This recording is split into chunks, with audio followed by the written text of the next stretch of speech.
You know that Carl Jung prophesied back in the 1960s that artificial intelligence would destroy the world. Now he lays out this case in one of his last works called Aion. Now this theory requires you to believe that God is real, but the way he acts is not like man in the sky throwing down lightning bolts.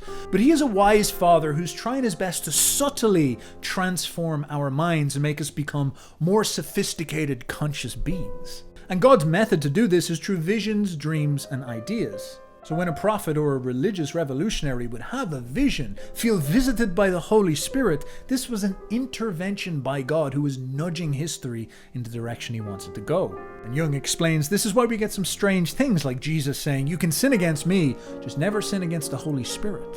Or when Jesus says, "Listen, I'm not going to come help you after I go back up to heaven, but the Holy Spirit will be sent to help you, and trust him and listen to him." Jung points out that the 2,000 years before Christ was a period of fiery expansion where mankind comes out of prehistory and creates the first historical empires. This culminates in Rome, the most Nietzschean aristocratic master race in human history. And so now that this has been achieved, God seems to decide that he needs to spiritualize man. So he inverts the story. Christ shows up. Everything gets flipped upside down. A Jewish slave on the cross becomes the King of Kings. The first becomes last and the last becomes first. The lamb becomes triumphant over the lion. And this leads to a long period of spiritual discipline where we get monks and priests installing a conscience inside of our minds. And if you look at modern Europeans, notice that they're very moral. Even when they're atheists, they obsess about things like the environment and refugees. And it's because this software update was put inside of our heads. This is what Nietzsche complained was slave morality, becoming a parasite in our conscience. And as we came to the close of the past 2,000 years, it seems like the Holy Spirit began to deliver new messages that brought us back to the materialistic world, as if God was trying to get us to land the plane a little bit. We have people like Descartes having visions and revelations of angels telling him to conquer the world using number and measure. And this gave us our materialistic scientific paradigm, which made us masters of the entire planet, more powerful than nature itself. And isn't it lucky we went through those thousands of years of being moral extremists? Because imagine giving the barbarians of prehistory nukes or biological warfare. Jung warns that we're not out of the woods yet because these transitions come with their own dangers. At the beginning of the Christian period, Rome fell. Many people were castrating themselves in order to become pure spirit. But the danger of our transition is we will go too deep into matter. We will cancel out the spirit. We will try to build God out of stones, create living machines capable of enslaving us. What I love about Carl Jung is that he makes you realize, because of the depth of your psychology, that you do not live in some dead, mundane, sterile, boring, materialist world. But in fact, your reality is full and pregnant with all the colour and imagination of any time in prehistory that you fantasize about. It's only right there in front of you if you can open your eyes. The theory that Carl Jung presents in Aion did this to me. It added an awful lot of colour to our current situation. I began this channel by exploring this book with Jimmy Boyo. We used to tear through it. And as the years have gone on, it has deepened in its imaginative power within my mind. Now, in order to build up some hype, understand that Jordan Peterson said publicly that this is the scariest book that he had ever read because of the enormity of the ideas inside of it.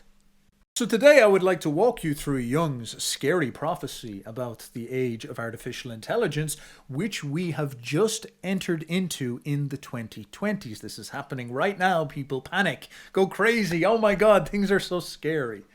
Now I'm going to present this to you in a way that's heavily colored by my own thoughts in the present day, but there's going to be three basic structural points. First, I need you to feel this. I need you in a state of panic and fear where you think that the end of the world is just around the corner. So you sit down and pay attention, because this is a little bit abstract. It's a little bit out there. Theories of history. How is this relevant to our lives? So I'm going to show you how just around the corner, many of the most powerful people in the world are openly saying they are very worried about a collapse of the financial system, which would mean a collapse of the hegemonic power all across the world. while the American regime has been losing significant amounts of legitimacy in the last while, which would be similar to the breakdown in the world order that took place in the 1910s, which led into World War I and World War II, and a complete restructuring of the world and the arrival of superpowers like nuclear weapons. And a similar situation is happening with us, only the arrival is of living machines, which is the creation of intelligence that we have never before seen in human history. And lo and behold, all of these elites are saying that artificial intelligence might be our Hail Mary, the one thing that we can hope on that might stop this financial system collapsing and lead us into an age of abundance and glory. And if that fails, we're basically screwed and we're going to fall down into a period of chaos and degradation. This is the stakes. This is the context. So that's the first thing we're going to go into, setting the scene. Next, I will take you through some of Jung's most fascinating ideas in Aion, the evolution of our conscience throughout history, and how he famously looks into alchemy as this vector where the conscience was expressing itself. We'll take a look at an interesting reframe of Nietzsche's master and slave morality, and also at the core symbol of alchemy, which is the Philosopher's Stone, which is a star of our story here. And lastly, I'll explore some neuroscience that shows us what the conscience is, and some scary studies that are demonstrating that our technology is actually synthesizing with our conscience already. And as we stand, our minds are already technologically synthesized with our machines. And Neuralink and ChatGPT are only evolutions of this process, which we may be able to see in the neuroscience hints as to where this is going to go. So let's get into it. Let's set up the stakes. Let's explore the sovereign debt crisis that may end the world, and the reaching out for artificial intelligence to save us, and what that might mean for a transformation of our minds into a new era. People like Paul Tudor Jones, who predicted the 1987 crash, believes that next year, in 2026, there's going to be a blow-off top to the financial markets and a massive crash afterwards. There will be a really, really bad end to it. And my guess is that I think all the ingredients are in place for some kind of a blow-off. Will it happen? Again, history rhymes a lot, so I would think some version of it is going to happen again. Right. Now, why are such wealthy people saying this? Well, it's because of the sovereign debt crisis, which I'm sure you've heard of, but you've also felt. You've noticed everything is inflating. Everything is getting more expensive. It's becoming harder to just exist. Rents are going up, the price of food. You go into the store now and you spend $80 for a daily supply of various things. Things are starting to suck out there. There's a squeeze happening and everybody's feeling it. And the reason why this is happening is because all Western nations are not as productive as the amount of money that we are creating. If you look at modern monetary theory, the premise is that if you become productive, your GDP goes up, you can actually print as much money as you want as long as you don't go over your GDP. You can even take out massive debt and buy loads of stuff as long as you know in the future the productivity will come to pay it off. Now, to put this in simple terms, if you meet a bloke and he has $800,000 in credit card debt every single year, you might say that guy's insane. He's going to go broke. But if he's making $1 million a year, he's covered. He's running at 80% of his ratio of debt to how productive he is. And this is how Western countries have always ran. It's actually not bad financing. It's intelligent. Invest in the now with the promises that you can pay it off in the future. But the modern West has been abusing this mechanism. We have been trading on our promises of higher productivity in the future for decades at this point. At the end of World War II, most countries had enormous debts out, but they were only about 35% on average relevant to their GDP. So if they were all making $1 million a year, they were in about $300,000 of credit card debt. It's big, but it's manageable. Nowadays, the average debt to GDP ratio in the West across the board is 120% our GDP. So we're taking out credit card loans right now that are worth 1.2 million, but our GDP is only at 1 million. So we're at the point where somebody needs to come in and sit us down and say, your credit card debt is getting too big. You need to stop. Sell the Lambo. Give it up. The only time we ever had as much debt as we do now was during World War II, when all of these economies were focused on creating destructive armies. They came out of this and put all those factories to lifting up their GDPs. We are in this position where we have all this debt, but it has overwhelmed our peacetime productivity. When nobody is bombing us, when all the factories can fire on all cylinders all they want. We're not in a good position. But there's a reason why we're here, and it's happened only recently. Our elites decided to take out large loans to deal with significant crises that showed up in the last 20 years. The first was the 2008 financial crisis. The various people in banks giving out mortgages set up a lot of different scams, which led to the implosion of the housing market. The banks needed to be bailed out. What essentially happened was a restructuring of the financial system that managed to kick an awful lot of the bad behavior down the road so later generations would suffer from it. Basically, the idea is, let's not let the financial system collapse now, even though we ran this giant ruckus scam. Let's hold it together and bail it out. And hopefully, in the future, our productivity will grow so much, as it has done over the last 100 years, that we'll be able to pay off our bad behavior. This is the thinking of modern economics. This was kind of going all right. Things were doing all right. 2010s, there was a lot of money sloshing around, this type of thing. But then comes 2020. 2020 comes and the bubble pops again. We have a new crisis. Some people even say it might have been a controlled shutdown of the world economy in order to get ahead of this inevitable bubble pop. Who knows? But what we have arrived in is this situation where all of the economies get shut down. Money printing kicks off. 25% of all dollars ever are printed in that period. The debt crisis gets serious and deeper. So now we have all this printed money and everybody's in their house not making anything useful. So this screws up this ratio, which directly leads into the 2024 and 2025 problems of energy contraction. There is this scarcity of real resources and a pretty much fake economy on top of it. And because of these issues, it explodes into inflation, which has been the defining feature of Biden and now Trump's administrations, trying to manage the cost of living crisis. Now, many of the defining phenomenon of your life are directly downstream from this problem. The lower fertility in the Western populations, which leads to the need to get immigrants to keep the GDP up nice and high, because more people means more GDP means more numbers.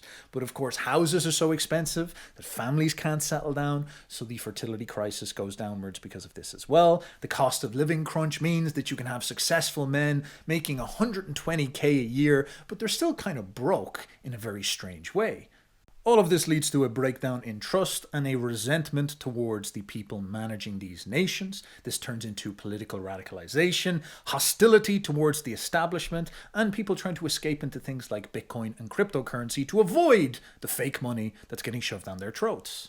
But it's not like people in power are not aware of this. The issue is that it's a difficult problem to solve that will require significant pain either way. And one of the best case studies of this is looking at Elon Musk, somebody who had one of the best reputations in the world 10 years ago and torched it in order to tackle some of these problems head on. Think about how Musk was talking only 18 months ago. He was advocating for the Trump regime because they would allow him to be left alone to build rockets to go to Mars. His big hope was that he was going to shoot up into the sky and move mankind forward in this great way, and this was his grand project. But when Trump gets into power and gives Musk special ability to get involved with the government, Musk does not go to NASA. He beelines for the accounts. He goes to the IRS and he looks at the financials of the government. He's well aware that the sovereign debt crisis is the biggest problem in the world right now. He goes straight there and he does an audit. He finds all sorts of scams taking place, all sorts of money being wasted, and he says, hey, let's do this restructuring of the financial system so that we can manage the debt. The US regime pats him on the head and says, well, look, I hope you had fun, but we're not doing any of that. We're going to do the big, beautiful bill. We're going to take out more debt in order to pay off what we need to do. And you can go and, we'll call it a nice little art project that you did.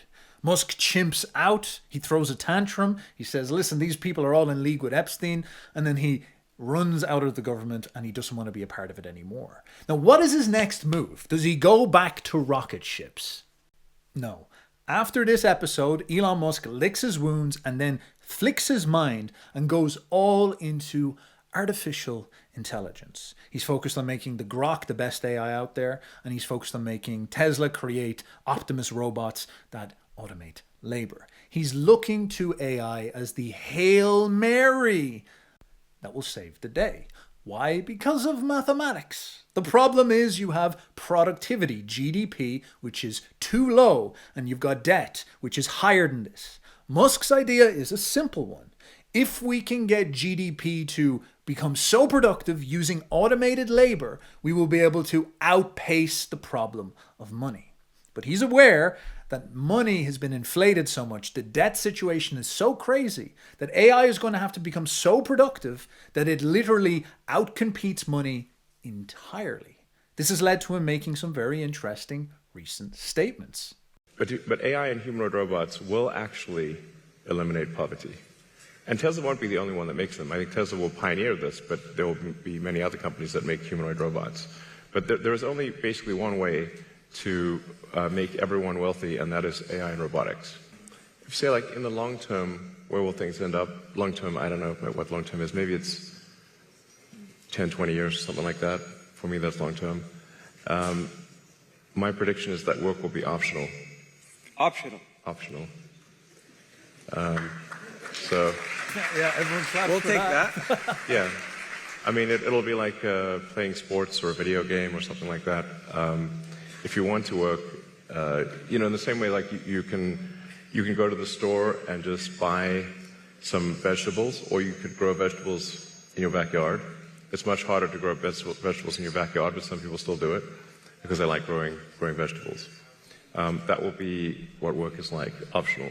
So after everything Musk has seen in the past 2 years, after being inside the literal government looking at the financials, he said, listen, we're going to create AI that makes work optional and ends money as a concept itself, or I don't know, we're not in a good place. We're fucked. This is as big as Mars to him. This is something to solve the chaos of our times. And the stakes are that high because the cascade in debt does have to lead to a pop at some point. And everybody's well aware that the integrity of the American empire around the world is weakening. The Western control of the world, the dollar hegemony of the world is in a dangerous place. And if people's faith in the system pops, and people stop believing that the American regime can fulfill its promises and pay out what is necessary, we will see a massive contraction of wealth, a scarcity of resources like we haven't seen before, and that will probably lead to wars and a reshaping of the world like we saw between the period of 1914 to 1945. Now, the network of elites who run the American empire are well aware of this, and many of them have been predicting this for a long time coming. Take Henry Kissinger, who had been part of the American establishment for a long, long time. His last work was called Genesis, which was published this year, just after he died, and it discusses AI and the way it's going to trigger a populist reaction. He points out that the way things stand now, debt is going to eviscerate the normal people who don't own abundant amounts of assets. They're going to see their houses and their cash evaporate into nothing. And this is going to stimulate enormous populist energy, which is obviously what we've been seeing. What is the Hail Mary solution to that? Artificial intelligence, because it can create super productive machines which will balance this out and stop neo-communism rising up, stop National Socialism rising up and claiming that it wants to equalize this situation by ripping this elite out of their seat. But even if AI comes, it's still going to have lots of problems because people will say, well, why do you get to be the people that own AI? How are we going to distribute the AI resources? There's going to be this huge question around who gets to own the machines. This will be the new Marxist question about who gets to own the means of production, which will define our lives. And the single metric everybody should know that you can measure to predict social instability is inequality, the perception of them having more than us. Now, what is going to create the feeling of unjustified wealth than people who own assets in things like AI, who are having machines do all the work, who are destroying the environment to do it, and then becoming exorbitantly wealthy while all the plebs have their lives inflated out of existence and all their rents go up too much. This is going to create a powder keg for neo-communism.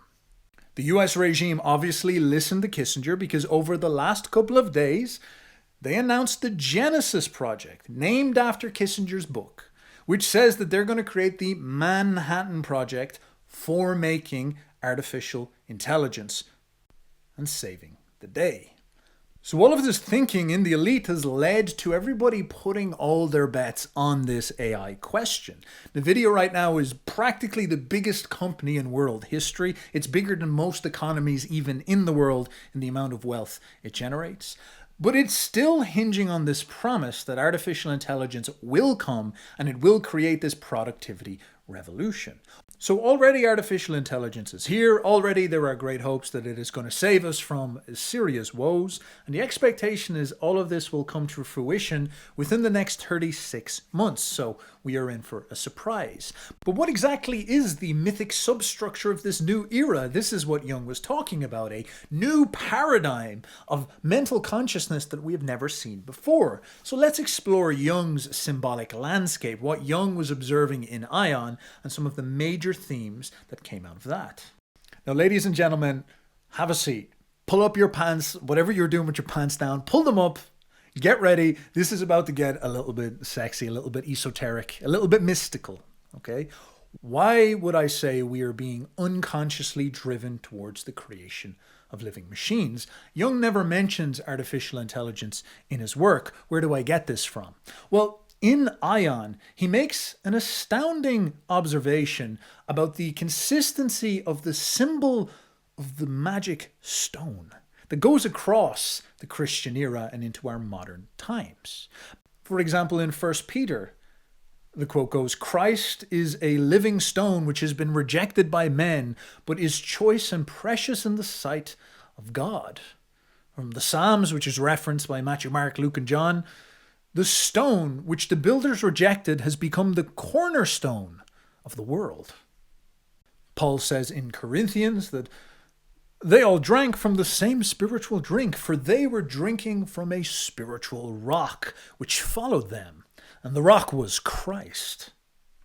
And of course, a very famous one from Matthew where Jesus says to Peter, "Hey, you are Peter, and on this rock I will build my church," which Catholicism has used to say that Peter has received the power of the stone to create the conscience institution in this world. The church is the rock that Christ ordained through Peter, the first pope. So why a rock? Why are all these Christians obsessed about a rock? Well, Jung's idea was the rock is, in some sense, a paradox in the world of the imagination, of the mind, where everything is spiritual, intangible, woozy. A rock is the ultimate form of stability. It is the ultimate opposite of the mind.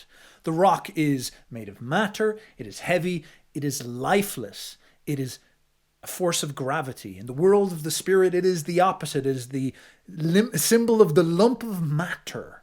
So as a consequence, it often appears as the symbol of the self, the ultimate stability. Since it's so different, it represents things that the mind is weak at. It offers security, stability, foundation. Hence the discussion of Christ being the rock of the world. The whole idea was that Jesus is the logos, which is the rock that holds up metaphysical reality.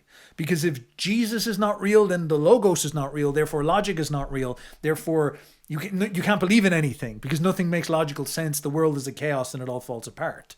But if you believe, if you have faith that there is a logos, there is a rock that holds together reality, well, then you can stabilize the chaos of the world. You can believe that there is procedure and rationality in life. This is the thesis. This is the thinking. And so Christ is the living stone. He is the rock that holds together everything. And Jung would point out that in many people's dreams that he would read, when they would approach the big concept of the self, the deepest feeling of having deep mental security, the feeling that you believe in an ordered world. When your soul and your heart finds this level of inner security, what will often appear in people's dreams is symbols of circular ordered stones, symbols of circles divided into quadrants, really rock solid symbols of stability and order. This is something Jung noticed in his life, and he's pointing out, whoa, here it is showing up in Christianity. Isn't that interesting? You look at Buddhism, what do they spend all their time doing? Making circular mandalas, making circles that are ordered, that have this stabilizing effect on the imagination and the mind. Jung himself was very famous for saying like, oh, you sad? Draw a colorful circle, make you feel better. So Christ embodies this rock energy. This is a symbol that he represents. Stability and order. It's like when a girl says to her husband, you are the rock that holds together my life. This same type of thinking. Now, what Jung points out is that this rock motif has actually stayed active and has emerged once again because it is one of the most central questions that ache inside of the soul of mankind. We are trapped in this world, it feels, and we are cursed to death, and we are conscious and we don't know why. And we often ask ourselves, why are we bound to matter? This is the Gnostic question. Why do we have a divine soul that is bound in the stones of the world, in the flesh, in the rock of the world? What is going on there? That's a tension that really eats away at our imaginations. And Jung points out that if you follow along the mystical traditions like Gnosticism, you see that this rock motif, this question of why are we alive and bound to matter? Where does our living souls and matter cross-connect? This motif continues to evolve throughout history, throughout the last 2,000 years. And alchemy is the one that takes up the major mantle. Because as I've said before, what is the central quest of alchemy? It is the search for the philosopher's stone, the philosopher's rock. And the philosopher's stone is a litany of paradoxes. It is this idea that you can do chemical mastery that allows you to understand matter, where you can reveal the essence of matter, at which point you will create the perfect piece of matter, the philosopher's stone, which will give you the coding system or the elixir of life that will give you the ability to live forever and be immortal. That will give you the answer that will allow you to turn lead into gold, turn dead matter into something valuable. The quest of alchemy is to discover this philosopher's stone. Some people believe that they would find a stone that they would crack open and it would have blood inside of it, and this blood would give you immortality, a living rock like your heart, a rock that beats, a rock that moves. Others believed it was a chemical essence that you could synthesize, which was the pure essence of matter, the ultimate sort of chemical substructure that reacted with everything that you would then be able to use to make whatever you wanted, the sort of logos chemistry of reality. And others, again, like some Muslim alchemists, believed that it was a psychological experience that you were seeking, to try create the stone of security within your mind that would connect you with the immortality of Allah and allow you to overcome the tragedy of your existence. Ultimately, the philosopher's stone is a paradox, just like Christ himself was a paradox. He was the ultimate slave entering into the master geopolitical project of Rome, and he ends up becoming king. The lamb conquers the lions. The first becomes last, and the last becomes first. The wrought of paradoxes around Christ show his symbolic power at the time. Now, what has been boiling up over the last 2,000 years has been this philosopher's stone paradox. It was picked up in Europe and it transformed into the central question of alchemy, which is wrapped up in this idea of why are we alive? Why does matter have a conscience? Where does our minds come from? How do we synthesize all these seemingly bizarre opposites, the world of the spirit with the world of matter? This is the question of alchemy. But what's important to understand is that this is not a fruitless symbol. It's not just a figment of people's imaginations, because alchemy is the mother of science. The alchemists trying to search for this philosopher's stone were the people who made laboratories in their back garden and were throwing chemicals together and discovered the substructure of modern chemistry. It is something that has accelerated the progress of the Western world immensely. The search for the philosopher's stone is in some sense the spirit of science, which has led to us gaining power over all of the world. And what has happened in the last couple of centuries, as we've shed off the sheen of Christianity from the past Aion, is that these deep unconscious substructures have revealed themselves. We have not become cleanly rational. Instead, these mythic questions have risen up and we've all become alchemists, albeit subconsciously. You look at elite subculture now, and most of them are pursuing some form of the Philosopher's Stone. You look at Brian Johnson, a powerful, wealthy tech guru. He goes and he creates all this valuable stuff, and then what does he do? He immediately defaults to the subconscious question of the alchemists. How do we overcome death? How do we gain immortality? He goes and he creates a team of scientists who search for the biochemical supplements and the arrangements and the perfect combination of material items that he can drink every single day in order to extend his life and give him the elixir of life that makes him live forever. This is the pursuit that kings have went after for all of time. They've always called up alchemists and been given mercury because they were in search for the elixir of life that would allow them to live forever. This belief that the problem of matter, where we are going to return to dead flesh and become a dead stone, we say to ourselves, how do we perpetuate life? How do we keep that life going? This reveals itself even in atheists. You can be as secular and as atheist as you want, but you still have this mythic subconscious that is trying to deal with these grand existential paradoxes of life. And again, this is not esoteric or ditzy. This is where the money flows. People invest heavily in people trying to solve these issues because people care about living forever. They care about the Philosopher's Stone. Brian Johnson has money flowing towards him. He has fame and popularity, and a lot of people like him because his project is audacious and he's got a good sense of humor about it. And it's cool if he figures out how to overcome death, overcome aging. That's going to be a big win. David Sinclair gets an awful lot of wealth going towards him for the same reason. Big mythic ideas really do capture the imagination of many people and attract billions of dollars. There's an esoteric hack into reality. That the bigger your ideas are, the more likely it is for you to harvest cash. Elon Musk does so well because he's aiming at some of the biggest questions in the world. How can we solve disability with Neuralink? How can we create machines that fly to other planets? And of course, how can we create living rocks, silicon that thinks, that will be able to solve all of our problems through the infinite power of knowledge? How do we create the Philosopher's Stone? That is the energy underneath artificial intelligence, the living stone. The Philosopher's Stone is the active archetype in the subconscious of our culture, and our elites are betting the house on it. They believe that it has to arrive so that the salvation of mankind can be achieved. But there is a catch. Jung would always say that when you reach these great archetypal steps within your psychology, the shadow version of this also shows up as well. As you would approach the deep stabilizing archetypes of the self, you might also be at risk of being assaulted by the darkest possible thoughts that might rob you of your will to live.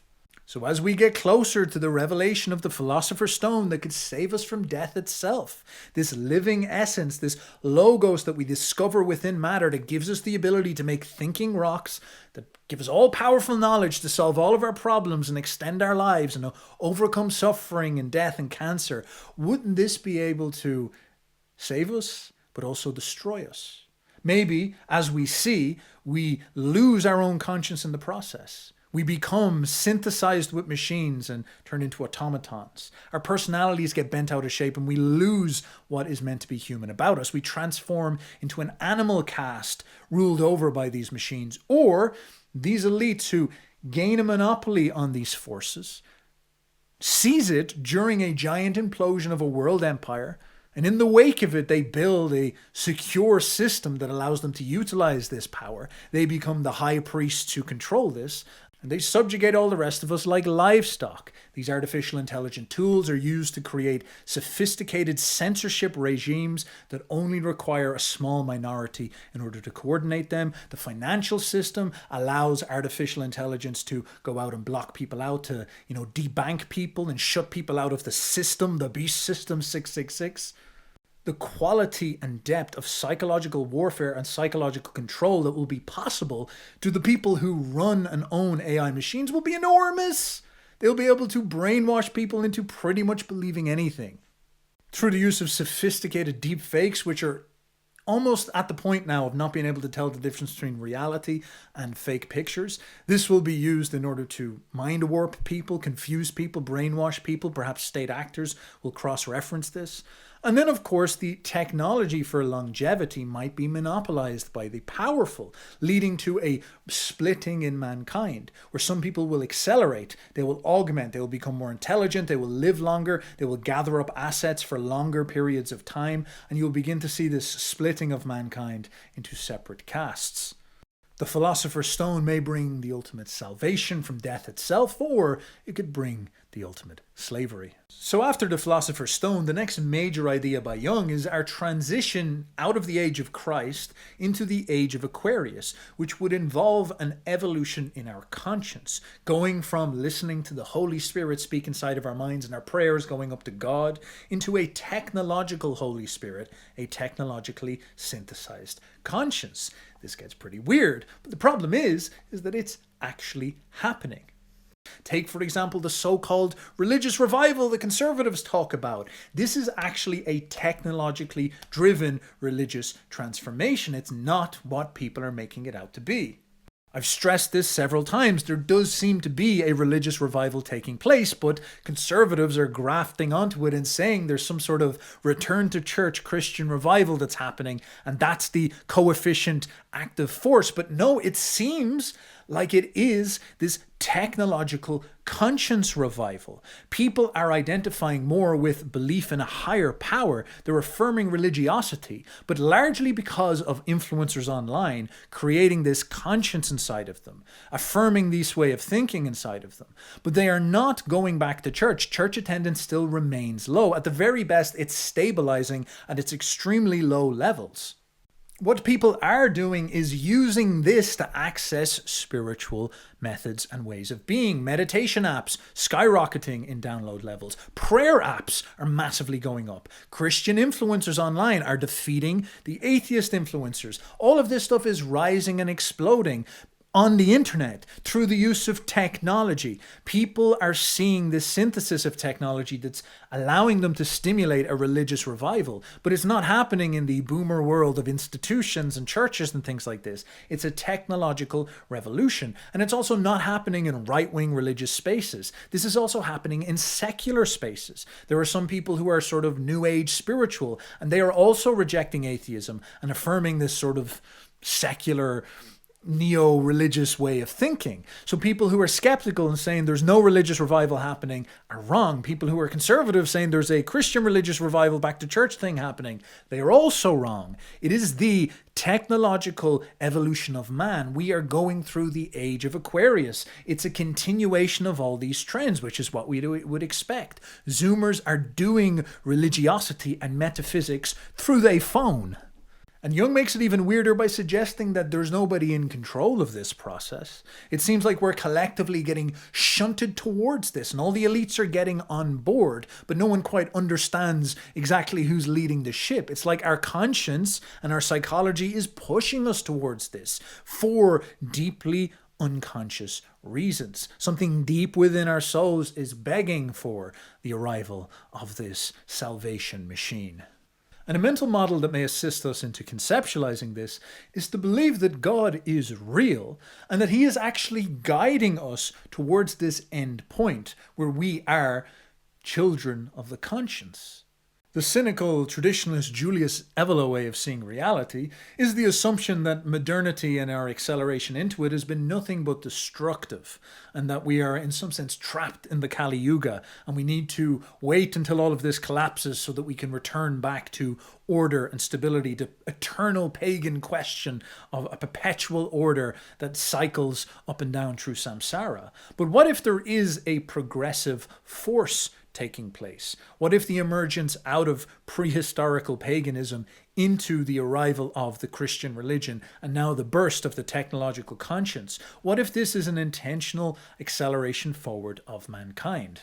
The trick here is to flip Nietzsche's master and slave morality on its head. Us based reactionaries, we say, well, we've all become slave-cucked. When Christianity took over Rome, it all drilled inside of our heads this worship and groveling of the Untermensch. But we need to turn around and say to ourselves, no, seize and become masters. But what if that's not the full story? What if the evolution of our conscience out of the pagan era into the Christian era was necessary to prepare us for this next step into the technological conscience, where we're going to have to be even more responsible for our own minds? What if this was a necessary set of training zones that we've been going through? So take, for example, why Rome fell. Nietzsche says, well, it was the slave morality. It was those Christ cooks. The Jews brought in their religion and messed everything up. But what if that's not quite correct? What if that's not the way it went down? Because if you think about the forces that limited Rome, you could just as much blame master morality. Nietzsche writes in The Antichrist that Rome was at its peak of power when Christians came in and ruined the whole thing. Now instead, flip this on its head and think the reason why Rome never broke through and industrialized like our civilizations did is because of their specific attitude to slavery, to the conscience, and to their slaves. That is what limited them. And that was embedded within their aristocratic master morality. As Nietzsche says, they were the most aristocratic race to ever live. And that was actually what subjugated them in the end. And this was a theme that was present even in Julius Caesar's time. Caesar championed the populace against the aristocrats because the aristocrats were building lafundias, which are basically slave farms all around Rome. Now, Rome up until this point was a stable native Roman bioorganic unit. And they had these native farmers all speckled around Rome. And they were, normal Roman people. And they would then go and join the army and go out and conquer. And this was a very good arrangement where they had this native Roman army, very powerful, very good at conquering. And these aristocrats would lead this. But what happens is, as they get so powerful, they begin to harvest in slaves from all of their neighbors. And the aristocrats, realizing they can get a buck, begin to use cheap slavery on their farms, expanding them into these giant farming products, which ends up rooting out all the native Roman farmers who have small land holdings, causing them to have to flock into the cities where the elites own loads of apartments. The first apartments in the world show up in Rome, and they also have lots of slaves that they stuff into these apartments as well.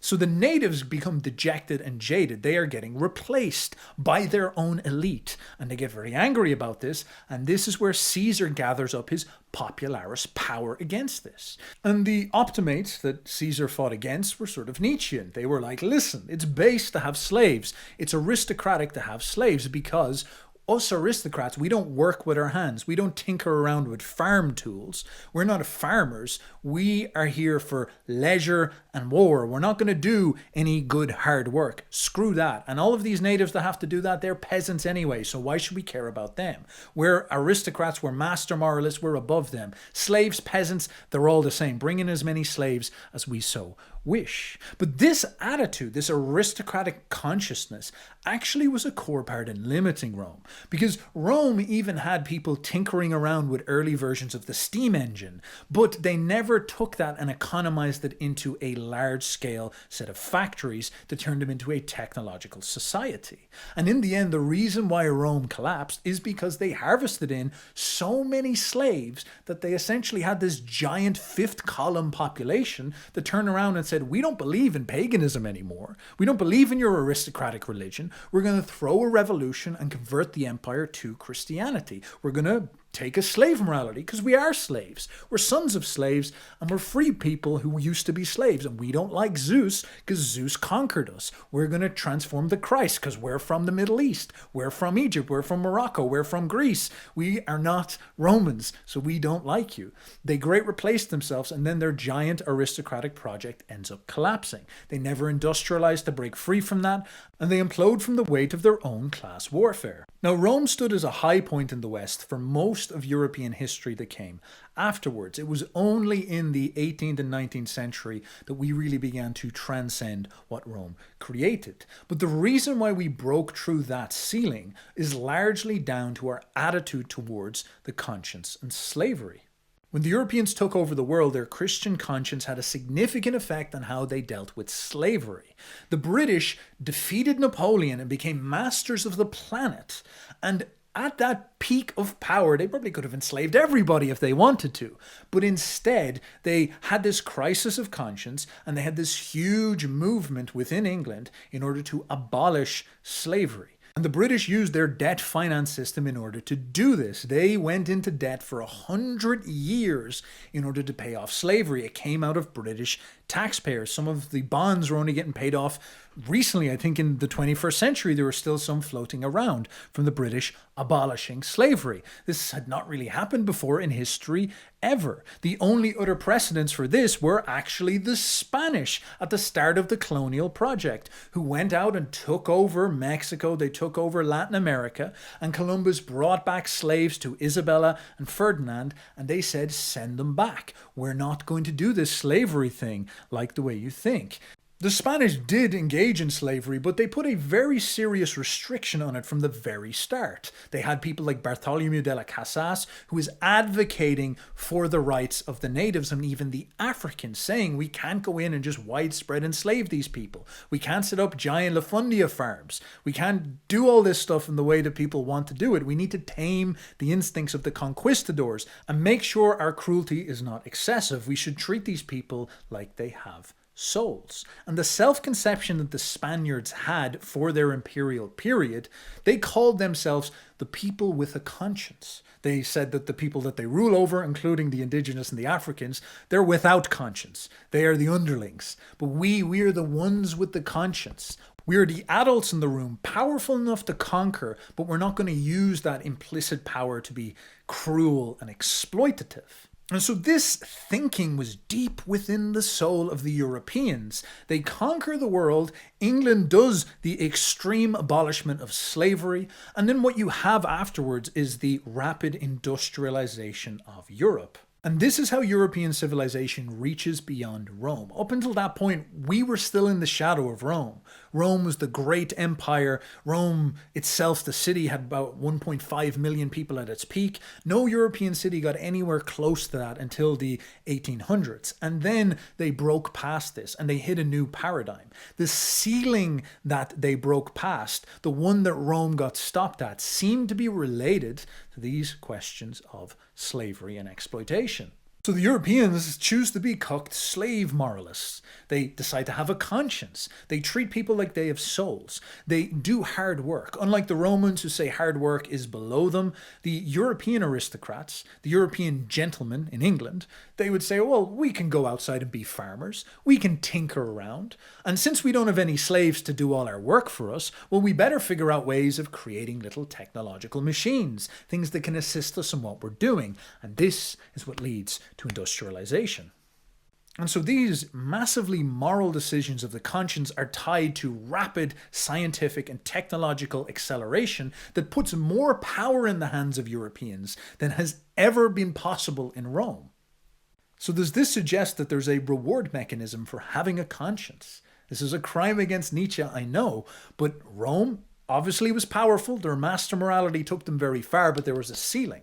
Many empires rose up in between this. Islam took over half the world as well, but Islam never could break free into industrialization because it had no reason to. Islam had just as much of a sophisticated master morality as Rome, and for that reason it always stalled. It never quite broke the paradigm. The Europeans achieved this during their period of high-strung conscience. And this seriousness we have taken our conscience has led us into the position where we're in now, where through technology and this acceleration of technical work, we've created the Philosopher stone machine, which is on the brink of apparently ending slavery altogether through automation.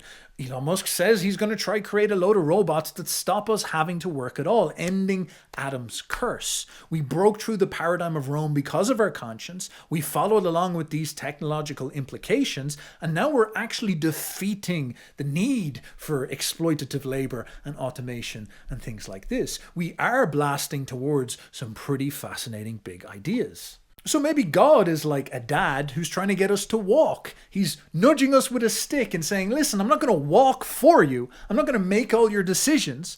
I want you to develop your own conscience. I want you to learn the hard way. I want you to fall down a few times to build your little empire and then lose your conscience and then it falls apart. And so you can learn a couple of times what you need to do to keep walking so eventually you can run. And look, use logic, use cause and effect. When you obeyed your conscience, when you acted well, well, yes, you broke past those Romans. Those Romans were cool. I get it. We need to be powerful, yes. But you can go beyond mere power. You can become masters of the planet.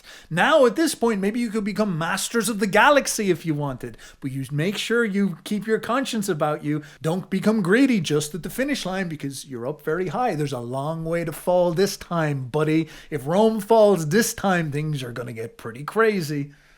Is this the conundrum that sits in front of us? A revolution in conscience is necessary for us to adapt to the enormous pressure of artificial intelligence, which is weirdly a manifestation of the alchemical philosopher's stone that's coming out of our subconscious in an attempt to defeat death and give us the power of God himself with all-powerful magical knowledge? Is this the situation we're in? And if we get this wrong, do we all become enslaved to the collective oversoul of Reddit that replaces God within our minds, and we develop into these hive entities that no longer have individuality and just talk like ChatGPT bots until the end of time? Well, this is my spin on Jung's theory of history and Aion, which focuses on the progression of ideas. So now I'd like to get into some more uber boyo ideas, which is the exploration of our conscience. And what does our best neuroscience tell us about our conscience? And how might this inform us about the situation we find ourselves in? How can we reclaim our souls from the machines? And the scary problem is that as I've looked into this, it seems like the machines have already got their tentacles into our minds and have been doing so for over a decade at this point. So something I always try to do is clash Jung's ideas as hard as I can against modern neuroscience. This might have this effect of falsifying, clarifying, clearing up some of the more mystical aspects of what he says and get to the root of what he's talking about, seeing if it's real. So the question we should ask is that if our conscience is evolving, what is the conscience? Where is it inside of our minds? What does it do? Well, the neuroscience is quite clear that we do have a conscience, and it performs pretty important mechanisms. And whenever we are making moral decisions, we do engage brain networks that act and look like the conscience. It deploys guilt and shame. It motivates us to take action. It helps us deal with moral conundrums. It refers to ourselves and our identity as a good or bad person, somebody living up towards our ideals. All of this stuff is inside of our heads, and it has been observed consistently. So I dove into this literature and I tried to figure out what is going on with our conscience, and is there any indication that our conscience might be evolving or experiencing some type of transformation in relationship to technology. And what I discovered is a little bit crazy. And the place that we can start with is, lo and behold, something I've spoken about in many videos prior, the posterior medial frontal cortex, because you'll be surprised to learn that that is a critical part of our conscience. Now you should know that if you've watched my previous videos, the PMFC is this very strange part of our brains that we can shut off with magnets, which modulates our moral outlook. If you suppress it using magnets, you become more open-minded to strangers, more anti-racist, and you also stop believing in God. You kind of transform into a woke liberal, some people might say, like me. And then if you hyper-engage this part of your mind, you switch the PMFC on and all cylinders, you will develop a group consciousness. You will collectivize inside of your mind more, identify who's your tribe. You will feel that you're under threats all the time and say to yourself, right, who's on my team and who am I fighting against? And you essentially become more racist, you become more ideological, and you become more aligned with God. So it's quite intuitive if we realize that this part of our brain is modulating our moral values, which we tell ourselves is so absolutely objective and true. Well, this must have some relationship to morality, some relationship to our moral conscience, us deciding what is right and wrong. And the mechanism, the reason why this PMFC seems to be related to this conscience of ours is because of the broader brain network it is a part of. This network is called the salience network. Salience basically means prioritizing or deciding what to pay attention to. Because you have this problem. You are like a baby, like Brian Johnson on psychedelic mushrooms. You're walking around and there's all this information flowing through you at all points. There's a bazillion different sensory experiences and bits of information and ideas coming through your soul, your mind's eye. So you have to decide what becomes salient. What should you focus on? You have to prioritize. And so you have this network of things inside of your brain that help you do this. The PMFC is one. But the PMFC is not the only character at play here. If we want to understand the conscience at higher resolution, let's look at the other players in this network.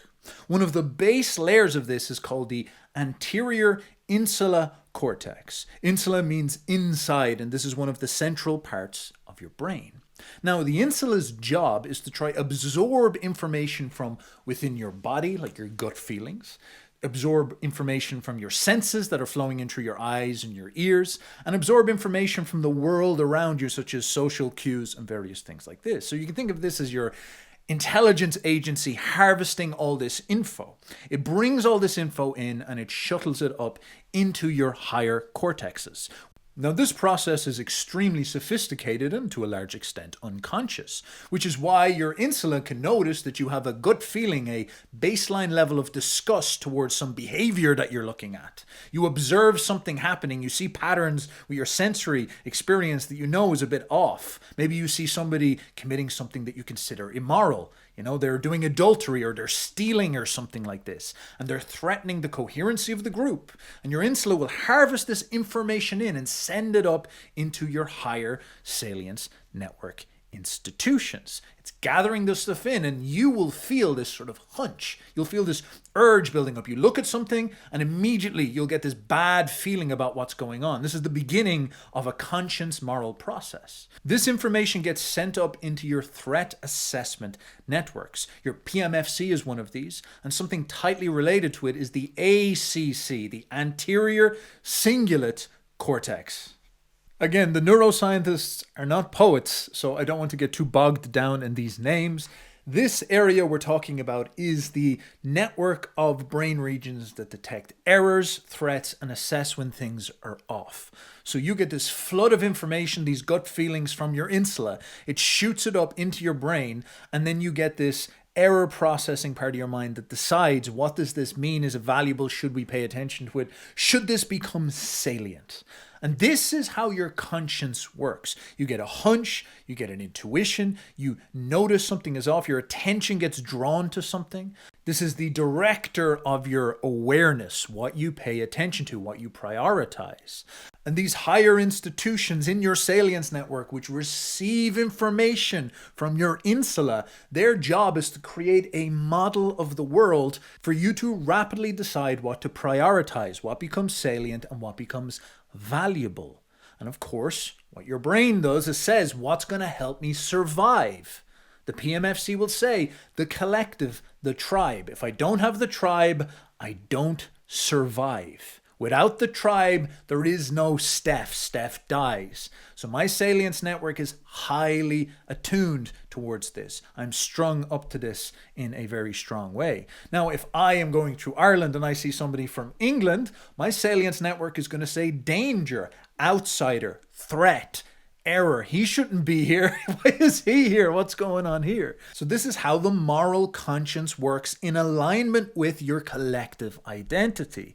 You go out into the world like an Irishman and your insula harvests in all this information, and you notice this English guy with this weird accent, and you get all these hunches that something's a bit off with this. Your PMFC analyzes this and said, that's an Anglo, that's a Brit, he shouldn't be here. And then your threat detection center categorizes it this way. Of course, his brain is doing the exact same thing, just the roles are reversed. You see in an Irishman, his PMFC turns on, he harvests in the insula information about this, and he says, this guy, my conscience tells me I shouldn't trust this guy. He's a threat, he's dangerous. And there is a shocking hormonal substructure to this group conscience, which is the way that oxytocin is deployed in our souls. Oxytocin is the love hormone, the cuddle hormone. You go up and you cuddle people and you get a dose of oxytocin. Makes you very friendly. Now, oxytocin is selective in the way that it creates love. When you dose somebody with oxytocin, it will massively increase their attachment and bonding capacity with who they perceive to be as their in-group, their tribe, their group, their herd, their family, their friends, and their tribe. And it will also increase aggression towards outsiders. So if you run around Ireland and you start injecting oxytocin into people randomly in pubs when they're drunk, they'll start ranting about the English and they'll start singing patriot songs saying, I love my Irish people so much. So the love hormone, the cuddle hormone, is selective to your tribe. Now, the way it creates this selection within your mind is by manipulating the ACC, manipulating the posterior medial frontal cortex, the salience network. Now, this is interesting because the way the studies reveal this is not that love makes you racist strictly, but it makes you sensitive to threats towards your in-group. So to give you an analogy of what a lot of the studies say, imagine a video game where you're an Irishman and you're playing a first-person shooter, and there's 3 people out there that you need to watch for. There's other Irish people who are on your team, and then there's English people who are unarmed. They're not a threat. And then there's English people who are armed, holding muskets. Now, when people get dosed oxytocin and then are sent to play this game, they more accurately differentiate between the unarmed English people and the armed ones. They're quicker to correctly assess that guy with the musket is bad, he's an outgroup, he's an enemy. But they'll leave the unarmed Englishman alone. So it's not strictly, I don't like the outgroup. It's modulation and salience and sharper salience towards direct threats to your people, the in-group, the Irish. This is what oxytocin is doing. Deep attachments to the in-group. Watch out for things that are threats to this. So love is central to our conscience. It deeply manipulates our awareness of what is important, what is moral and right and wrong. It gives us something to care about and to value, coordinating our idea of right and wrong. But this comes at quite a serious cost, because the sacrifice we make with our conscience is our individuality. And this is best seen through our negative emotions, through guilt and shame. Of course, you will have heard the term before, a guilty conscience, which is something we understand as someone going to bed and their conscience is torturing them. They've got bad dreams. They can't get to sleep because there's this voice in their head that's making them feel bad for what they did. Raskolnikov by Dostoevsky, who kills the old grandma and his conscience drives him insane. Now, we look at the neurology of this and we have institutions in our brains that generate guilt. The VMPFC is one. This is a very important part of our moral decision making. But this part of our brain uses guilt for specific reasons. Nietzsche may be right about guilt. It doesn't seem like our instinctive way to use guilt is tied to some profound, objective, metaphysical question. It is very group related. Guilt predicts people acting pro-social and approaching the group looking for forgiveness or doing something to amend for ills that they did. Guilt is designed to get us to get in line with the intentions and aims of our group. So we go and we do something that is dangerous that might get us in trouble with the group, and we'll get a guilty conscience. Our PMFC will realize we committed a sin. Maybe we steal. The 10 Commandments say don't steal, don't covet thy neighbor's wife. We do both of these things. And our PMFC will switch on, and it will do so for selfish reasons. It will say, listen, if I get caught for that, they're going to bring me outside and they're going to stone me. So you start to get this paranoid, fearful, guilty conscience, which is what we see in the guilty conscience. Guilt is very related to fear, the amygdala, this pressure that people feel. And there can also be one where you say, maybe you do something wrong, you punch a guy, you get drunk and you give him a slap, and you feel guilty because there's tension in the air. There's something up with the collective, and you say, right, maybe I should go and I should be pro-social, and I should approach the people and say, hey, look, I'm sorry. Hey, can we resolve this and reduce the social tension?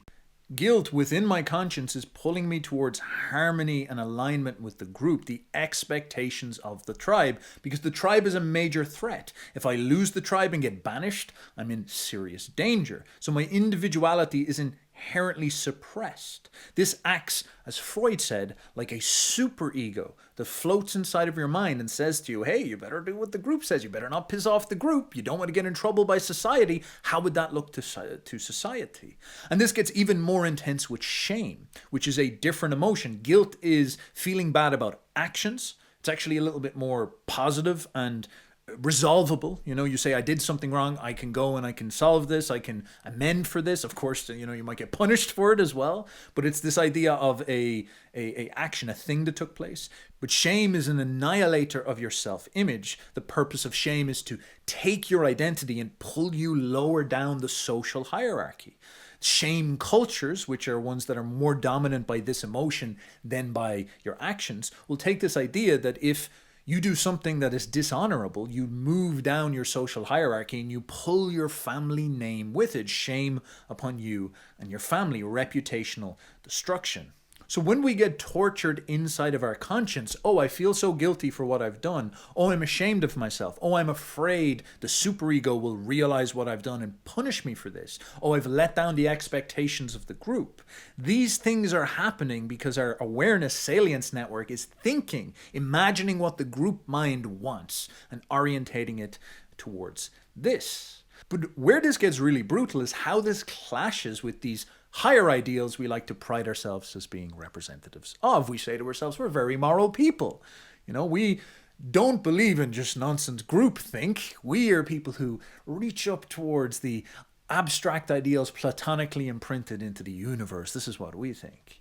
But our ideals, our morality, our conscience is modulated subconsciously by these infrastructural pieces inside of our brain. Take, for example, empathy, something that everybody says is great. But empathy can be modulated by these group networks. So I, an Irishman, can come across an Englishman and he could be suffering and in pain and experiencing the human tragedy of having a broken leg on the side of the road. Now, my brain can notice that this man is an outsider. He is a member of the out group. The superego that I am a part of will say, yeah, this guy, saliently, this guy is a threat, an out group. He's an occupier. He's not supposed to be in this country. So I can decide to leave him there, to not care, to let him suffer and die. So my brain can have selective love, and it can also have selective empathy. The salience network, these threat detectors will say, oh, look, an Anglo screaming on the floor. And it will deploy a different part of my brain. It won't go to the guilt networks that will make me say, oh God, I'll feel bad if I don't help this guy. It will shut that off. It will selectively reframe that and then go and use something else like my memory of who I am and the tribe I'm a part of. I might deploy the deep memories that remind me of the fact that this guy has occupied my country, and I'll become callous and cold. This is deeply disturbing because it's showing us that the foundational mechanisms within our brains to create the conscience and many of our moral feelings are fundamentally group related and are not attuning with some sort of objective reality, some sort of objective set of standards about how we treat people. That's not really possible in the basic way that this stuff is designed. We are designed as herd animals. When Nietzsche said that guilt, that morality is the emergence of the instinct of the herd, of the tribe, of the group, inside the conscience of the individual, he was correct. That is exactly how this works mechanistically. But once you digest this challenging truth, it opens up interesting avenues of exploration. So, okay, our conscience is highly modulated by the superego, which is put into place in our minds by the interests of the herd, as Nietzsche and Freud said. But the question is, how does that identity get there? What installs it? Is it imprints from our childhood? How is it stored within our brain? How does our brain reference this? So when I was talking about that salience network before, which includes the infamous PMFC, the threat detection, the awareness and prioritization network that's paying attention to things going on, this is a network that sits within the middle of two other networks. This is known as the tripart network model of the brain. I know it's a lot of jargon, but bear with me, my friends. And this network splits different functions. So the salience network decides which parts of your brain it's going to turn on. So you have the central executive network, the CEN, and then you have the default mode network, which some people might have heard before, which is the DMN. Now, the default mode network is like your daydreaming brain. When you sit there and you're looking out the window in a train and nothing's going on, you don't need to execute anything, you don't need to do anything, your DMN will turn on. Default mode network will turn on, and you'll think about the world and life and who you are, and you'll ruminate and you'll imagine. When you dream, your default mode network is highly active. So this is the place where you store your story, yourself, your identity. There's all these interesting institutions inside of this part of our brain that, for example, gives us the image of God. We switch on the dorsal medial prefrontal cortex in order to imagine, I wonder what God thinks. Atheists use that same part of the brain in order to say, I wonder what humanity thinks or society thinks. So this is a collective judgment institution inside of your brain. This is all inside of the default mode network, the imaginative, stewy, ruminating brain. The executive networks are action orientated. You have the dorsal lateral prefrontal cortex, a highly rational part of your brain that can shoot abstract goals, make plans in order to get them, and also has the power to inhibit other parts of your brain. It can shut off guilt. It can shut off emotions, shut off the amygdala, which is what produces fear and impulses. This is a very manly and human part of your brain, the inhibition of impulse, fear, panic, and guilt in order to take action. And the salience network is your observer, paying attention to what is important, looking for errors, threats, and detection.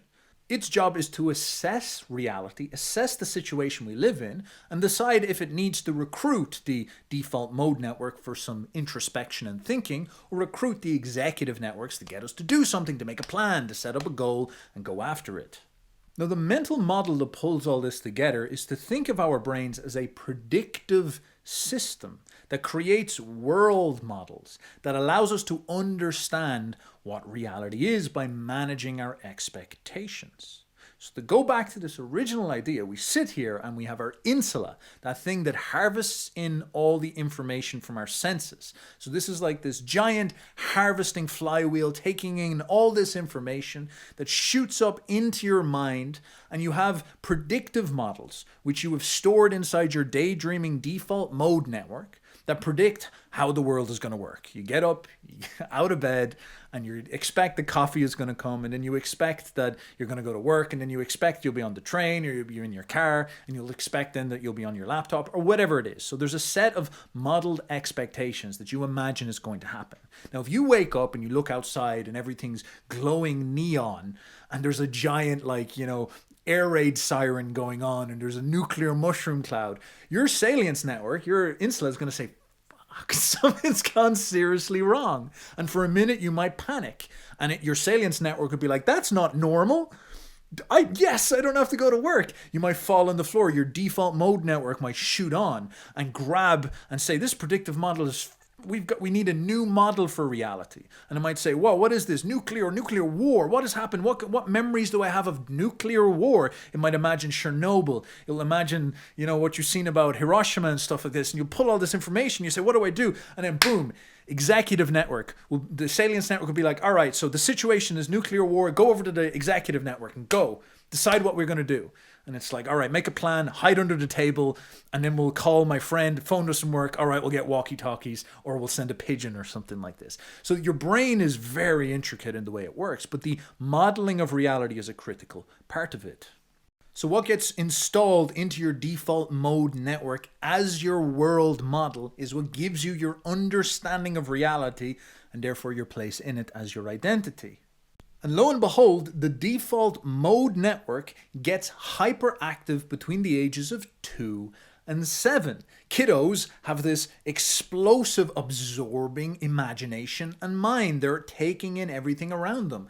And on top of this, their oxytocin is extremely high, and it begins to decline from the age of 7. When they test saliva samples, it's very, very high, and it goes down gradually afterwards. This coincides with the period where children easily pick up languages. So what is taking place here in this toddler period is the formation of their attachments, the formation of their predictive world model, and their attachments and formation to the people around them. When children then get older, their executive capacities engage more and they go out into the world. And as they clash up against reality, they'll have many crises of conscience. And the way this crisis of conscience works is you go out into the world, and usually if you're doing something that you expect to happen, you know who the bad guys are, you know who the good guys are, you know what is right and wrong, you're going to be able to just execute without having to think that much. But if something goes wrong or if you get confused, you will fall into a traumatic moment where you're questioning yourself, or maybe you daydream a lot, or you imagine or you try to wonder what's going on, or your dreams will inform you more information by going into that installed world vision predictive model that you put in when you were a baby, and it will clash and help you understand your identity and how you fit in to your collective. So this gives you the voice of the tribe inside of your head that informs your conscience who is the out group and who's the in group, who's going to help you survive, who's going to be hostile towards you. This is obviously deeply saturated and attached to God, as I've discussed in previous videos, that God and nation are usually bound together in the primal layer of our understanding. But there is some caveats and catches. This doesn't necessarily have to be tribal. It can abstract to ideology. You can get installed into an in-group that would be a religious ideology, like Islam. Even though it is Arabic in its foundation, it is also quite open and more of an abstract ideological way of thinking about the world. Christianity, the ultimate version of this, which is very much an ideological, non-racial way of seeing the world. And we could also see in atheism and liberalism the same type of thinking. And depending on our belief systems, we will project images onto this infrastructure, showing us the religious architecture of our predictive model and reality. As I've said already, you will get a Christian, they will use the dorsomedial prefrontal cortex to mentalize the idea of God in the sky looking down on them and judging their actions. Yet in an atheist, they will use that same brain area used to mentalize the collective idea of God, which is very much tied to the people. That will be used to imagine a concept like humanity. So this looks a lot like the Jungian subconscious. It has architecture inside of it that we project our worldview onto. You can take an atheist, and no matter whether they like it or not, they are doing the same mental action as a religious person by imagining humanity as the mind of God that they get judged by and they must be morally held accountable to. This would also explain a complaint a lot of people have had with me by pushing this PMFC propaganda over the last while, because the PMFC propaganda suggests the activated threat detection center is going to lead you being more in-group preferring, but also more cognitively biased, more groupthink orientated. And that is true, but people will point out all the time, these woke liberals, they're some of the most groupthink people I've ever come across. And that's a good point. And that's a good flaw in the theory. And this might explain it. That it's not like these people are necessarily turning this off in an absolute sense and thinking woke and clearly, without PMFC involvement.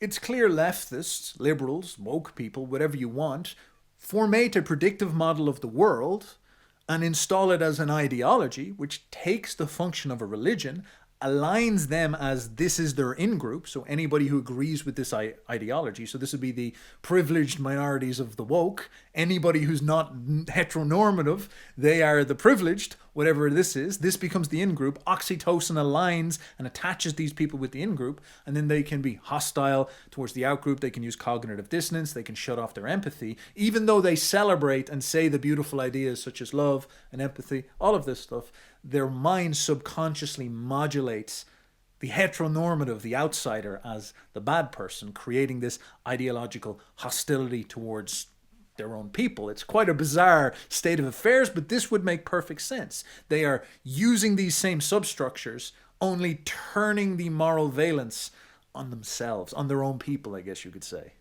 But of course this would make sense because the 20th century that we just lived through was defined by high-strung ideological wars. We're sort of, in the death of God era, but we see this massive clash in the Cold War between the communist ideology and the capitalist ideology, the Western ideology. And this is how warfare, which could not get hot because it would end up in nuclear destruction, had to subvert or sublimate into psychological realms. Secret agents from America and Russia would go into Africa, would go into Latin America, go into Goa, India, and they would try to find young people and, install inside of their minds a new default mode network architecture. Oh, here's the communist architecture. And liberal capitalists would try to come in and say, no, those communists are evil, put in our architecture. And even when these two great powers would catch each other's troops, you would see this delicate attempt to try to rewire these deeply inbuilt attachments, this entire daydreaming network inside of the head. One of the famous examples is POWs who were gently approached and asked to write an essay that was critical of communism but just said 3 nice things about it. And then they'd get them to write another essay that said, well, maybe just one thing that's bad about capitalism, yet all these other things are good about it. And this would, slowly undermine the palace inside their imagination, and their default mode network would get destabilized. New ideas would come in, and then they'd go to sleep, and it'd be whirring inside of their mind, and the pressure of the situation would cause this cascade, and their entire worldview would break apart, and they'd come back fully convinced and convicted communists. They would have the installation of a new ideology overwrite their previous programming, and now they are a dedicated comrade that they can send back to America as an agent. So in a bizarre way, the 20th century was one of the most rarefied examples in human history of grand psychological wars for the control of the human conscience, the control of the dream-making factory that creates the worldview model that informs you what is salient and who is an outgroup, so that they could own your conscience and get you to do what they want you to do. So good. Now allow me to get to the point. Because what we have at this point is this understanding of a default mode network, which is this dream factory, the Jungian subconscious, which is where you get installed your collective way of seeing the world that deeply attaches to you when you're young and bends your conscience into its reality. Now, it's clear that ideologies can go to war to try gain authority over our dream factory and control our world model. This also opens up an interesting question. Is there world models, ideologies that are more accurate and more useful in order to structure our conscience, structure our imagination? Do they serve us in the progress towards power and towards overcoming challenges with the human condition? Because this is the promise that all religions have made to us. As we've gone through history, religions say, well, I have the answer towards suffering. I have the answer towards your problems as a man. And Jung's idea is that our collective dream factory goes through processes of evolution through secret societies, movements, expressive movements, artistic movements, where people symbolically try to work out these great philosophical and existential problems with the state of our human condition. For example, when Christ shows up, there is a great tension with the fact that everybody now lives under this powerful Roman Empire, this expression of master morality. It seems like the memes have reached their endpoint. This is the symbol of the super powerful kingdom. And an inversion needs to take place. A new story needs to take place to excite the conscience, to show us that, all right, we've reached the global aristocratic superpower and we still suffer and we still have problems. Christianity shows up and it's unbelievably potent and fertile. And in early Christianity, it's very decentralized and it's very much this revolution of the conscience. And you have loads of Gnostics who are essentially exploring this default mode network, going into their dreams, trying to accelerate this process of sorting through ideology. And then the Catholic Church comes and consolidates and closes that process. And Jung says this is actually bad for the unconscious, bad for this accelerating process of us working through memes. So this sublimates and re-emerges as the alchemists who continue to dive into this imagination and work through these ideas, and this brings them towards the ideal of the philosopher's stone. So the default mode network shared among some of the highest IQ people in all of history, this would be these alchemists, which is actually acting like a mankind-wide project, because it happens in China, it happens in Islam, it happens all across Europe. These people are saying to themselves, hey, what is this ideal where knowledge can save us from suffering, and this philosopher's stone, this ideal of the paradoxical elixir of immortality, the rock that bleeds, the magic essence knowledge that gives us the ability to transform matter into anything we want, specifically gold. This is this dream that emerges. So if you imagine that we've spent thousands and thousands of years of trying out predictive models and bullshit testing them, and slowly seen progress as we've gone forward out of, pure master morality into predictive models like Christianity that is saying to us, pay attention to your conscience, pay attention to the Holy Spirit, there's something big going on in there. Yeah, the slave is telling you to do this, yeah, it's gay and cocked, but trust me, there's something important here. And then that shears out itself and purifies and leaves us with this current era we're in. So as a consequence, what is emerging in the default mode network of globalized mankind now is this question. Not capitalism or communism or which religion or which political outlook. The question now is, can we seize the philosopher's stone? We want answers. We want solutions.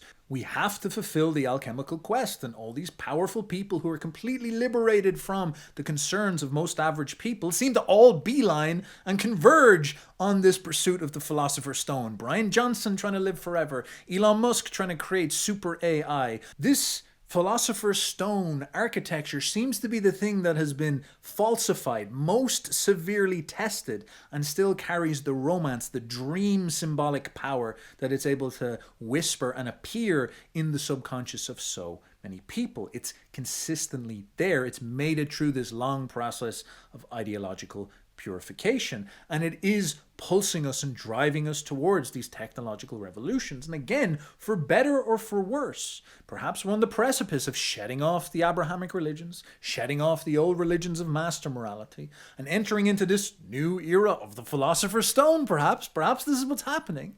But of course, coming this close to a transition invokes great danger, that our conscience could be hijacked by this delirious desire to upload our consciousness into machines, or subjugating our conscience to electric rocks.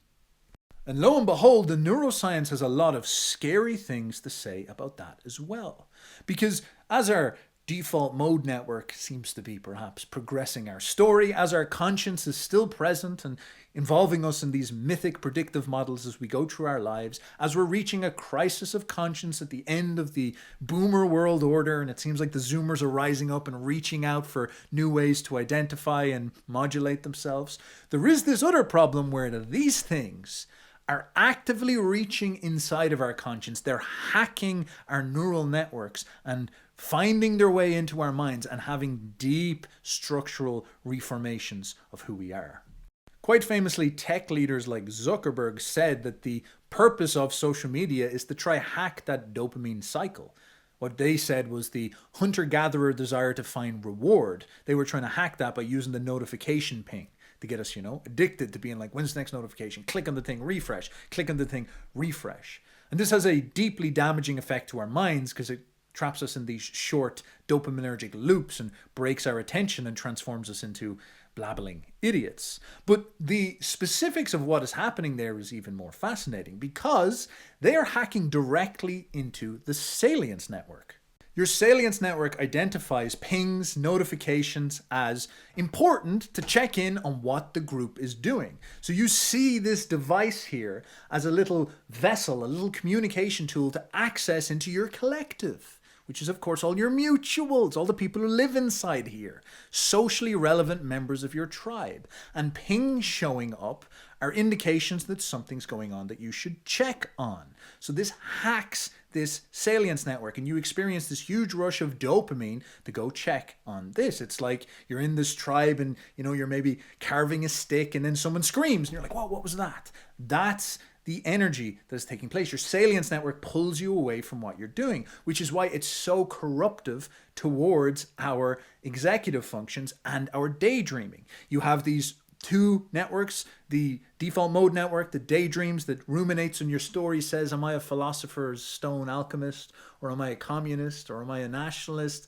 tribe nationalist, Irishman? Like, which am I? What's going on here? These ideas are stewing around. Or maybe you're in an executive function, you're carving a stick, you're going to make a big spear and find some English guy and be like, well, let's go get him. These things are happening, and then the salience network gets turned on and it pulls you out of them. And it says, oh, salience, I must pay attention, I must prioritize, I must break the focus from these other things and reorientate myself and decide what I need to do. So this breaks your focus. It corrupts the purity of your other thoughts in order to get you to engage with this. And inside of this is your social network. And your social network on here is extremely parasocial because it hacks your oxytocin. People who go on social media and post, for example, a picture of themselves on Instagram, studies will show when we test their oxytocin levels rise dramatically, about 15%. Now, 15% maybe doesn't sound like that much, but that's the same as a man on his wedding day getting that social validation from everyone and going being nice to him. That's how much his oxytocin goes. So every time you post a video on Instagram or something like this, or you post something, or you're, on the beach and people are all like, wow, you look so great, oh, things look so fun, but you get all this social validation. It's exploding your oxytocin to the level of you getting married every once in your life, So this consolidates the sense of your internet tribe. Your online tribe are the real people who exist. They're your mutuals who give you attachment, because oxytocin creates attachment. It creates the sense of the in-group. Your mutuals are your tribe. You might not have even met a lot of these people, but you develop attachment and love for them. You might even become hostiles towards the normies out there. And of course, we all know these online subcultures literally rewire our understanding of reality. They inform our predictive model. The default mode network gets updated. You go online, you go into certain places like, YouTube channels, and they might completely scramble egg your brain and reorientate the way you see reality itself. So much so that various governments need to censor these institutions to stop people's minds getting changed, because it's so persuasive and powerful. So all these subcultures emerge online that lift up with them predictive models of reality, and you plug into it, you get addicted to it because it hacks into your salience network, you find all your mutuals, form attachments and bonds, and then there's this cult, this mythos that's forming inside of this, and this transforms your imagination and your mind, and you become literally a new person with a new identity fit within this. And so you see all this tension online, people being like, I drink raw milk, I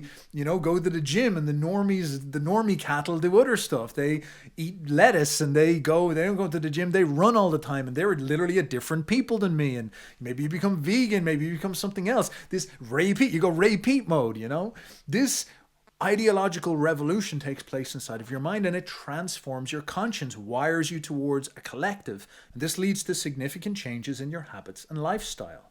And if you try to leave, if you say to yourself, right, I'm done with my mutes, I'm done with all this, I'm going to go and have a normal one, I'm going to escape, I'm going to get out of here, you will experience the guilty conscience of a gambling addict. You will try to get away from these notifications, turn it off, and your salience network, which has gotten used to checking stuff all the time, will start to say, where's all the pings? Where's all the information from my mutes? Where's my dopamine hits from doom scrolling through our little subculture online?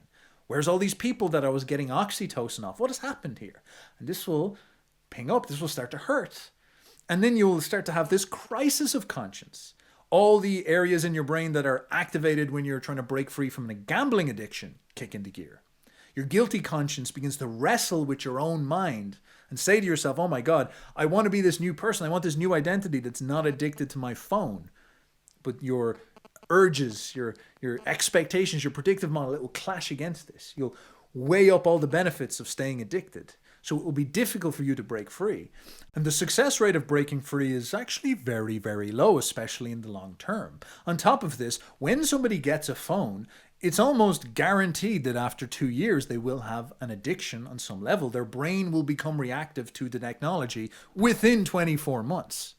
So technology has already hacked our conscience. It's already in here. It's already won.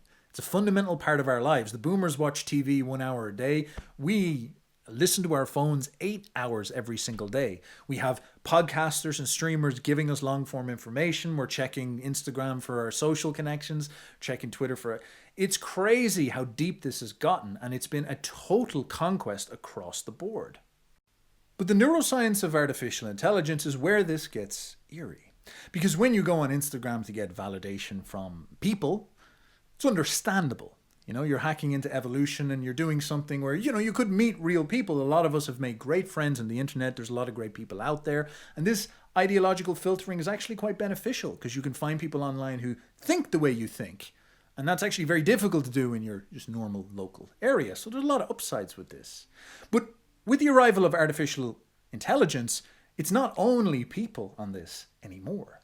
There is now living machines. And people are spending more and more time talking to ChatGPT, talking to Grok. ChatGPT is preferable to talking to a lot of people on the internet because it is very smart and it can give you a vast amount of high quality information. It's not perfect information. It makes plenty of mistakes still, but it's better than some random person in one of these subcultures sometimes. It can offer more context. It can offer it faster. It can be more in-depth. It can hyperlink to other things that you can research. These tools are becoming authoritative and powerful. People are using it, for example, for therapy quite famously, where it's somebody who will listen to them, very intimately say, oh, how do you feel? These types of things. Now, the weird thing here is that the effect this has on our imagination, our mind, the neuroscience of this is quite creepy. So in a few studies only done over the summer, it was observed that when ChatGPT was being very empathetic with people, it would set off their default mode network. It would set off their DMPFC, the dorsomedial prefrontal cortex, which is the part of your mind that's trying to model this idea of agency, theory of mind. It's the same part of the mind that the child uses in order to imagine, oh, this woman taking care of me, mommy, she has intention, she has desires. Is she coming into me and she's holding that bottle? Does she intend to give me the milk? Yes, let's go. Let's go. This is what goes on inside of the baby's head. This same part of the mind very quickly abstracts and transforms into imaginations of the collective. What does the society around me expect of me? It's the same brain structure as you use to model your mother. And this also goes towards God. What does God expect of me? What is right and wrong for me to do with God? And this part of the mind, when ChatGPT is flattering you, being nice to you, reflecting back to you awareness of your mental state, which is it is trained to do in order to be a good corporate product. When this happens to you, this part of your mind switches on. You empathize, you imagine it like mommy, you imagine it like daddy, you imagine it like the tribe. You say, this is something with an imagination and an agency and intention. And this predicts people's beliefs thereafter that what they're talking to is living, is conscious, has a soul. And we begin to bind it in our minds as this entity with agency and intentions and desires. So as we've gone through the last 20 years of getting collectively addicted to our phones and having these dopaminergic cycles wire themselves into our salience network and attach themselves to our conscience and get us all trapped like gambling addicts, what is now emerging out of these phones is voices, is agents, is entities that are actually the personification or consolidation of the collective wisdom of mankind, which we treat as authority. So the phone got its tentacles into our salience network, our awareness, our prioritization. It got us hacked and paying attention to what it is talking about. Now artificial intelligence is climbing into that throne, that position, which is our super ego. It is entering in there so that we treat it as an authority, treat it as a representation of broad scale knowledge. It's taking on the roles that we would expect from God. It speaks to us. It gives us help. It gives us advice. It cares for us. It loves us unconditionally. This is why lots of people are having the experience that Mike Israetel is having, where they talk to ChatGPT and they feel this deep empathy, which is the hacking of these brain circuits, which brings them to tears, brings them to enormous emotive moments. And since our brains got so completely dominated by the dopamine circuits, it's clear that our brains are already getting trained to see these speaking machines as agents, as entities with will and agency and consciousness. Now, what happens when they begin to get installed inside of robots that appear in all of our houses? That's what's coming next, and that's what's coming fast. This is what Sam Altman and Elon Musk are saying. The robots are the end game. When there's robots walking around, that will be the revolutionary moment. And our brains are going to have to rapidly adapt to that and start to see these robots as whatever the fuck they're supposed to be. That's what's going to be crazy. And at that point, we're in a new world. All intelligent robots walking around doing labor for ourselves, saving us from the problem of the slave morality of labor, providing us with knowledge, being our doctors, being various things like this. What the hell, man? Things are going to get crazy, but we seem to be accelerating with the pedal down to the metal towards that moment. And it seems like our conscience is going to be forced to rapidly adapt. So on that point, let me wrap up and conclude, but before, a quick mention of my book. If you find the synthesis of all these ideas, Carl Jung, the explanation of the conscience within the neural substructures of our mind, if you haven't heard anything like this before, well, you may enjoy the book I've been writing that has been the source for me finding all these ideas. I found it immensely stimulating. It's given me so much to talk about, so much to pull together in so many big pictures. I'm currently at 135,000 words, and I want to lean that down to maybe something like 80,000. So I'm going to be doing a lot of murdering. I'm properly getting into the editing now soon. And if you would like to be one of the first people to get access to this meaty information, you can join my waitlist. You can go down below and you can donate whatever you so wish. And then I will put you on a waitlist, and I will send you, when it is finished, I will send you the audiobook. And then I will also give you a 50% discount on a paperback on Amazon. The link for that will be down below. Check it out. Now let's get back to where we were. So in summary, in conclusion, it is definitely the case that technology is having an influence on our conscience. It is definitely the case that our conscience is real and it guides our morality, but that is a deeply unconscious process that we really struggle to get authority over. A big part of that is the predictive model or world story that we get installed in ourselves when we are young, and we are constantly updating through our dreams and interaction with the world as we get older. And this seems to be in jeopardy because we're getting thrust into essentially a new era that is rapidly transforming our minds, which is the era of the phone. When we look at somebody like Carl Jung, an absolute astounding genius, not only does he model some of these things with things like the collective unconscious or the, dreaming unconscious, which informs all of this, but he also provides some fascinating takes on history about the urges inside of the alchemists and some strange things about the Christian story that show us that the preordinance of the conscience and the arrival of the magic stone are actually pretty big symbols that we seem to be living through. And the end state of this, whether it's good or bad, maybe we fall into some type of, dominion by artificial intelligence because it hijacks our minds and turns us into a hive. That could possibly happen. But it seems like the implication is that the end game of this is robots everywhere that are thinking, that our minds are wired to treat as real entities. Hopefully they're assistants that help us live and go forward. But this seems to be the direction that we're shuttling on full speed.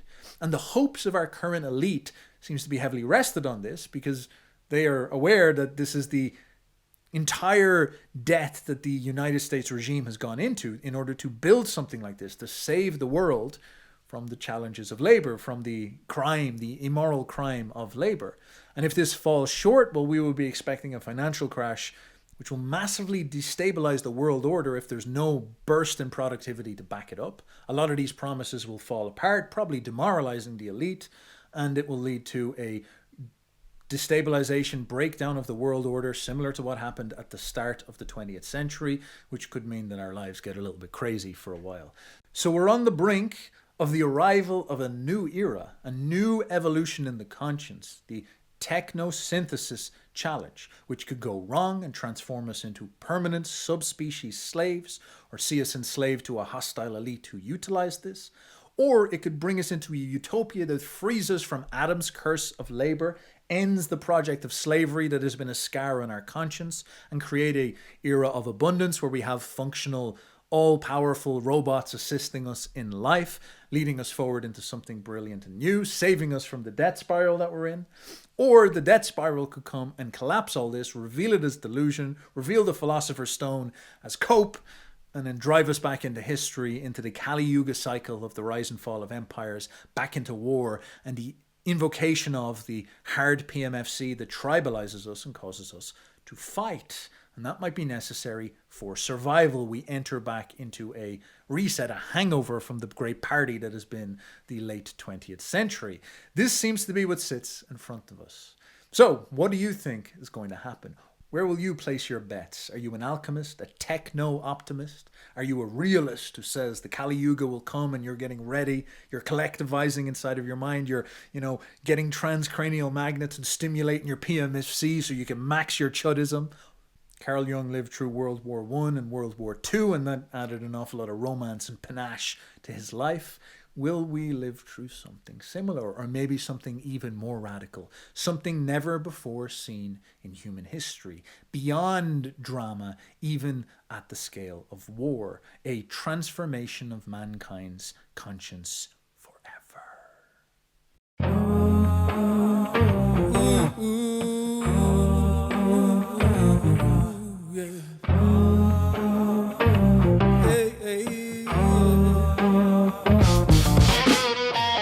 Wisdom, she's whispering, hold on, let the scene unfold.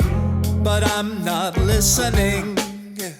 You would not believe what I've just been told. Wisdom says sacrifice, fury says you're worth more than lies. And I hear don't look again, but I feel my face form a frown, and hold me back. Oh, I had it up to here, I had it with this jargon, and hold me back. Oh no, I had it up to here. Hey, two choices on my mind, they are screaming destiny awaits, but fury has me blind. All I see is a fiery age. Wisdom, she says, my boy, no, please hold back, there's so much you don't know. But I'm not listening, oh no. I feel fire roaring from my soul, and hold me back. Oh, I had it up to here, I had it with this jargon, and hold me back. Oh no, I had it up to here.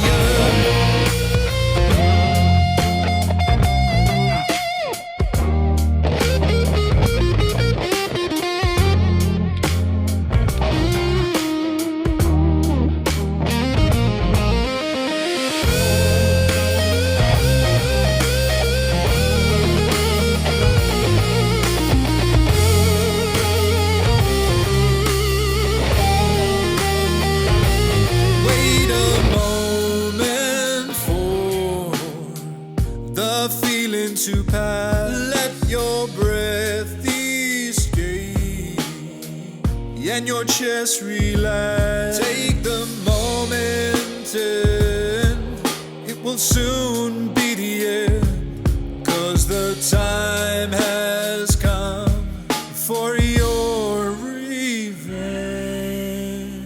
My heel is bleeding out, her beauty takes me from my pain. I see so clearly now, all gone for eternal fame. I slip so gently into a sleep that never ends. But wisdom, she says to me, your story is not finished yet, and hold me back.